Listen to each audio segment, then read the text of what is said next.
Hello বন্ধুরা, শুভ সকাল। সবাই কেমন আছো? তো আমি একদম সকালবেলা 10টার সময় রান্না বসিয়ে দিয়েছি।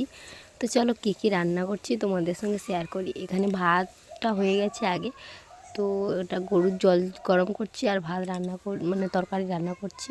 তো চলো কী রান্না করছি দেখাই। দেখো, বেগুন আলু টমেটো দিয়ে একটা তরকারি করব, আর চিংড়ি মাছটা আগে থেকেই ভেজে রেখেছি।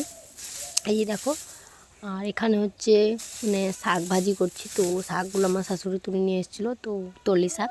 তো তাকে আলু বেগুন চিংড়ি মাছ দিয়ে একটা তরকারি করছি। তো সবাই ভিডিওটা কেমন লাগলো অবশ্যই কমেন্ট করে জানিও। আর আমার ফেসবুক পেজ থেকে যদি দেখে থাকো তো পেজটাকে ফলো করে আমার পাশে থেকো। আর ইউটিউব চ্যানেলের নাম হচ্ছে সৃষ্টি মিষ্টি ব্লগ ভিডিও। তো সবাই গিয়ে সার্চ করে প্লিজ আমার পাশে থেকো, আর ভিডিওটাতে একটু ভালোবাসা দাও, আর গিয়ে ওখানে সাবস্ক্রাইব করে একটু পাশে থেকে ভালোবাসা দিও সবাই। তো এইগুলো বলার জন্যই তোমাদের সঙ্গে এই ছোট্ট ভিডিওটা বানানো। তো চলো, এই ভিডিওটা এখানে স্কিপ করছি। টাটা, সবাই ভালো থেকো।